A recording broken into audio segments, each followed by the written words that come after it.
From around the state, and a fleet of 16 boats was on the line for this morning's race.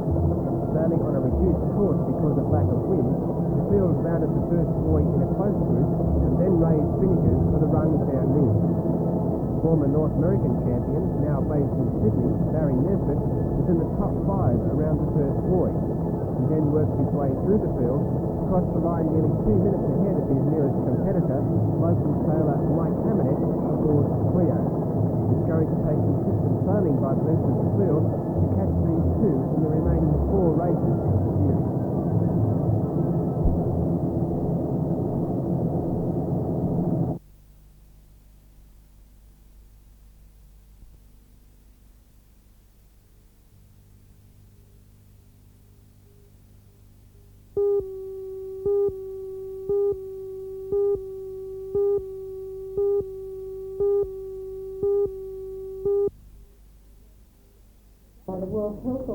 Dr. Helen Caldecott, an Australian physician who has become one of the leading anti-nuclear campaigners in America, and Dr. Bill Caldecott, a radiologist, are here tonight for an address of Newcastle Workers' Club.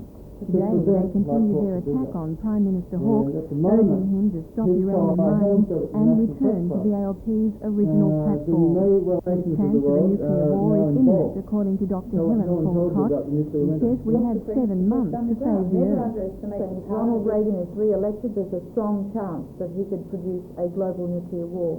And indeed, any war in the world now, be it Lebanon, Persian Gulf, Central America, or anywhere, becomes a confrontation immediately between Russia and America, and potentially it could trigger a thermonuclear holocaust. So that's where we are, and I'm telling the American people now we've got 7 months to save the Earth. Unless they do the right thing and elect the right people in November who will stop the arms race, the weapons that are being built will make nuclear war in the future a mathematical certainty.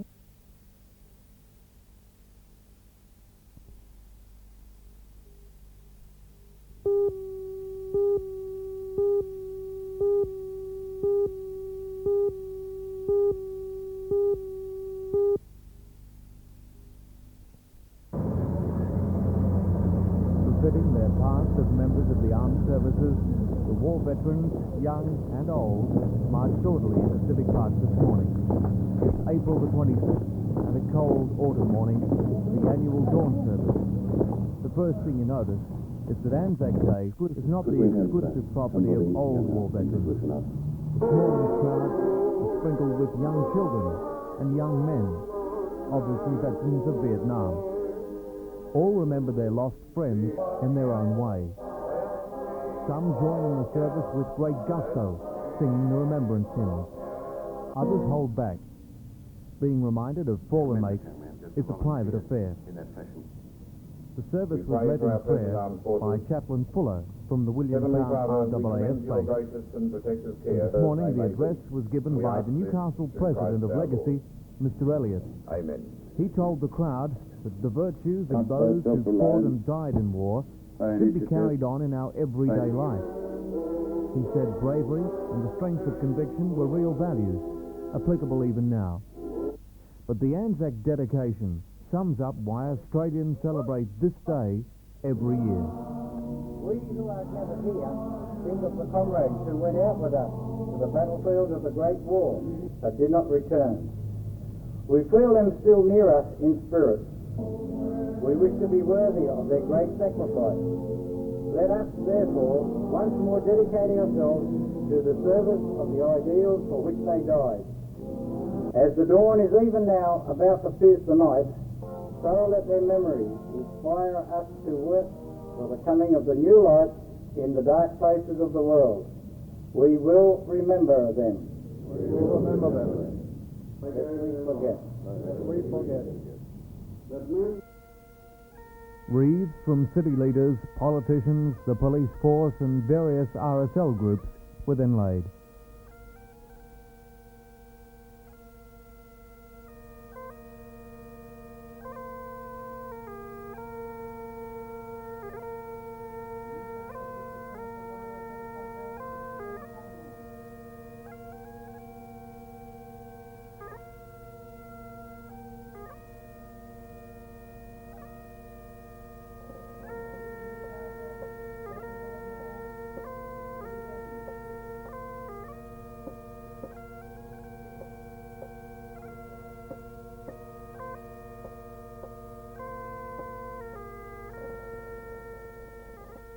And the Australian flag was flown at half-mast just as the sun started to rise.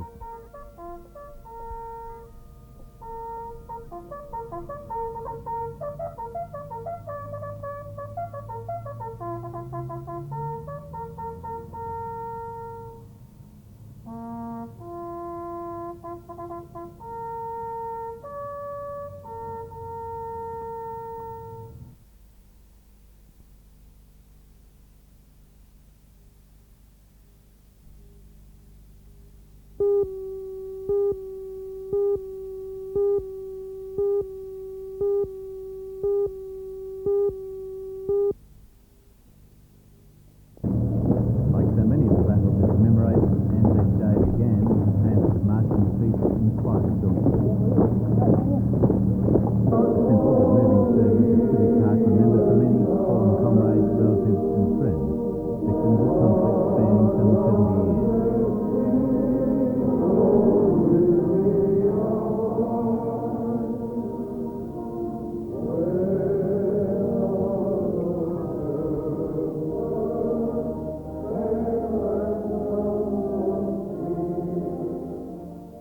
Throughout the Hunter Valley, in towns small and large, there were countless individual observances of Anzac Day.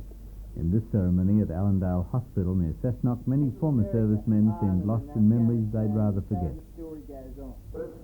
Newcastle's main commemorative service was at Civic Park, where former servicemen assembled after a march down Hunter Street, carrying thoughts summed up by the prologue delivered at the service.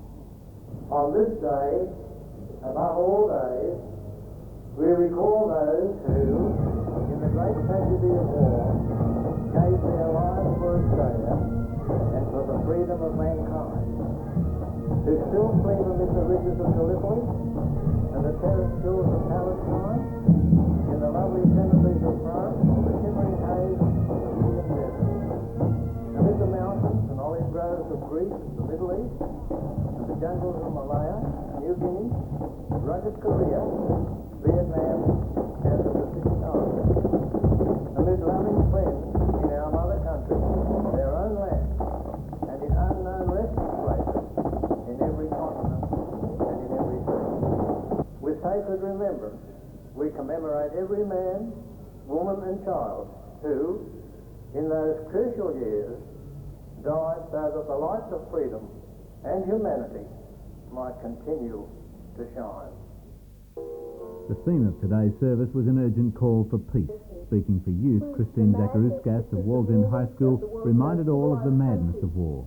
Though we are still seeking to explain the terrible catastrophe, hoping to find clues to the madness that gripped the rulers of the world's most civilized countries and made them plunge their peoples into the most brutal and barbarous path. Ms. Zacharouskas said if the world did not learn from history, the next war might well be the last. More than ever this Anzac Day, there appeared to be growing recognition of the futility of Gallipoli and battles that followed. And yet, at the same time, their dreadful toll of lost and ruined lives is too great for them ever to be forgotten.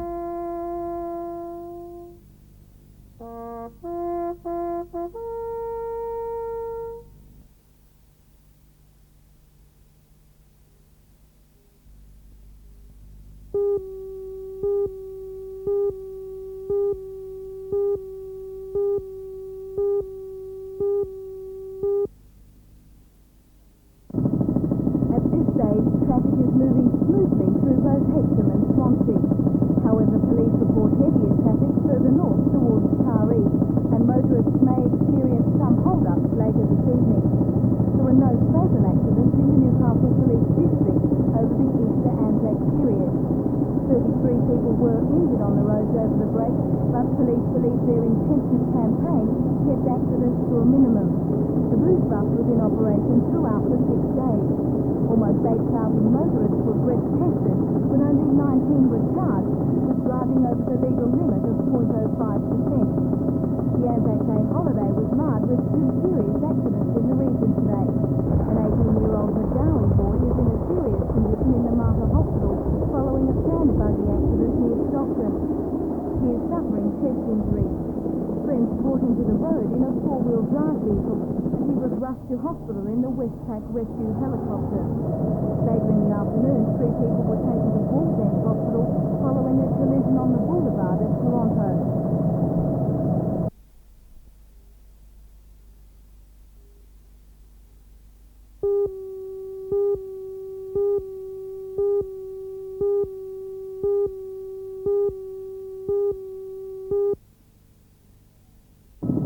Late yesterday afternoon, traffic on all major arteries in and out of Newcastle was flowing smoothly. According to police, the arrangement of public holidays spread return traffic over Monday, Tuesday and Wednesday. The Highway Patrol was out in force over the entire Easter period, and by 6 this morning, more than 9,700 people had been breath tested. Only 20 were charged with driving over the legal alcohol limit of 0.05. Police say the small number of charges was due to the majority of traffic being holidaymakers and therefore unlikely to have been drinking. There were 2 fatals in the region, both just outside the Newcastle Police District. About 33 people were injured.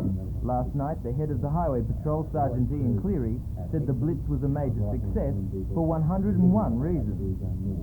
First, I'd like to congratulate the local motorists and the passing motorists for the very responsible attitudes that they've adopted. They've realised what could happen over Easter weekend, and their responsible attitude has been one of the major reasons. The other one is that the high degree of traffic surveillance that we have carried out over this period. We've had marked Highway Patrol cars, Highway Patrol cycles, we've had radar surveillance, and of course the random breath testing sites have been in operation for a 24-hour rostered period. You said the public are being responsible. Do you think they're finally learning? I hope they are. I hope they are finally learning. The end result is going to be that they're going to be the ones who are going to lose, the ordinary motorists on the road. So they must learn for their own sake and their family's sake.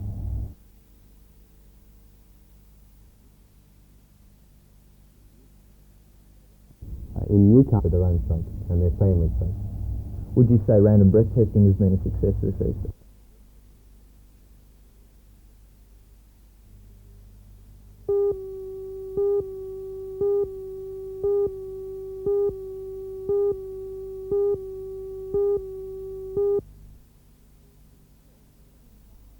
The Mayor, Alderman Ken Guy, says the city can't handle any more coal trucks.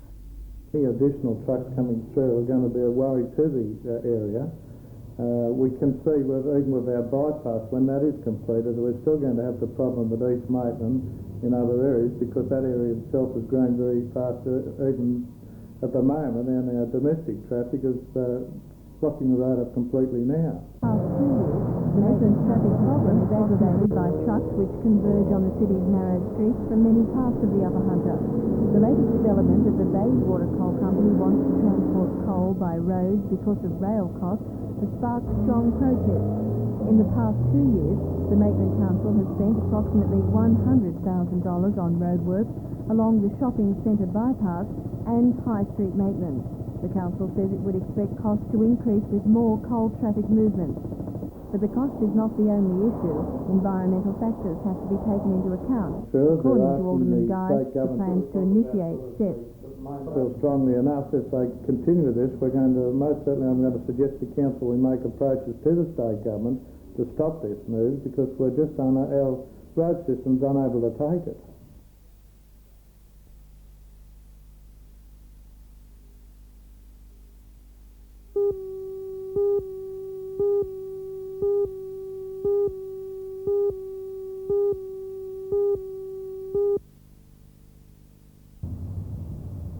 A suburban street at night, and John Matheson and Charles Coyne from the Newcastle Cycleways movement are clearly visible.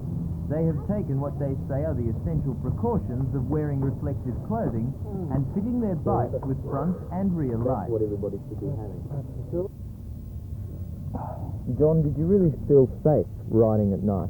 Well, Mark, you very seldom feel completely safe when you're riding on the road, but the important thing at night is to have an excellent lighting and reflector system, and when you can be seen adequately from behind, you'll find that the motor vehicles give you a lot of room on the road and give you good respect. What's the best lighting system that you can have? Well, just on the market in the last year or so, there's been some quartz halogen lamps that have come in, and they're vastly superior to any of the previous lights that we've been able to purchase before. And of course, the most important light is your rear light, because that's the light that's seen from behind by cars approaching you. The other thing your movement is advocating is the use of hard-shell safety helmets. What are the features of a good helmet? Firstly, a helmet must stay on your head during an accident, and so that the securing bands on the helmet are something like a mini car seat belt and are very strong.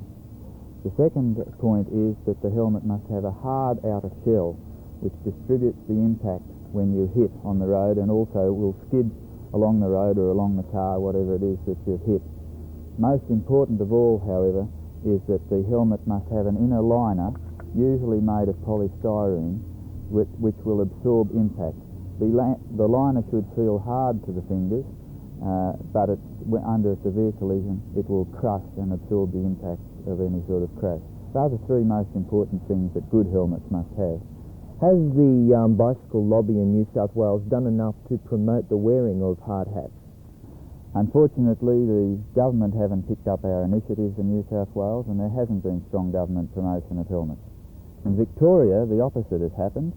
The government has picked up the helmet push, and in the last 2 years, they only started 2 years ago, we started 5 or 6 years ago. They've created a situation where now in Melbourne, more than half of adult commuters are now wearing safety helmets, much higher percentage than anywhere in New South Wales.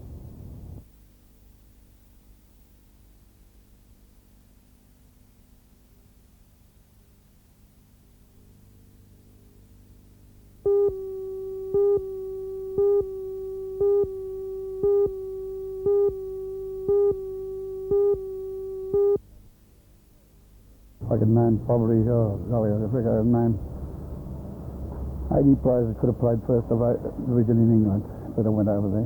You've got some players in your hand, actually, who were from the local area, who you've picked out, singled out as being ones worth remembering in the centenary. Oh, there's a lot of them, John, yeah. So you've got the likes of Artie Quill and Ali Keeney and Digger Evans and Billy Cool and Jack O'Brien, old Jack, and young Jack too. Bob Mascord, Jock and Headley Park, Stevie Wilkerson, Jack Lonigan, Jimmy McNabb, Dick Kemp, Screeder Wilson. You go on forever, and then... Well, Reg, you could go on forever, and you talk about these players could have made it in first division in the European scene. I mean, these days it's just not happening. Where have the good players gone? Well, in the old days, John, we didn't have any money, and all we done was kick a football all the time. All the times we were kids, we used to kick a football. But the kids have got other things to do now. And you feel honoured that perhaps the Reg date is a name that, well, has been living on for many years now. It hasn't been replaced by another soccer star in the same way in the northern region. Does it disappoint you, or are you honoured? Oh, I'm honoured. I'm very honoured about that, because we've had some real good top players there. I wouldn't for one moment say I was the best player by a long way, because I was only lucky enough to be in good sides and score a lot of goals, you know. But you're a hefty booter, weren't you? Yes, I used to kick the ball pretty hard, yes. There's some funny stories surrounding your incidences with the goalkeepers and even the goalposts themselves. Yeah, that's the old times. They said you used to put them through the net, but those old rotten fishing nets, and they was left up all the season. See, and they used to sew them together again all the time.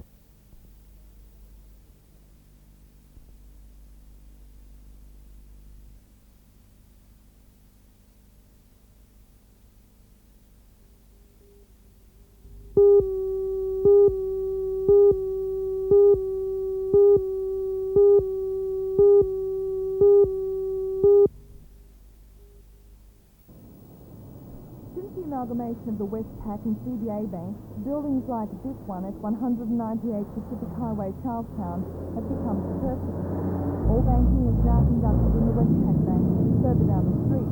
The old CBA Bank was placed before the auctioneer. It's considered an ideal commercial site, but no one anticipated the price would stretch. Bidding began slowly, with 4 or 5 bidders expressing an interest. When the price exceeded the $300,000 mark, the contest dwindled down to 2 parties. When the auctioneer, Steve Owens, brought the hammer down for the third and final time, it was an undisclosed group from Sydney who won ownership of the premises for the sum of $335,000. The property is now 235 we have on my right.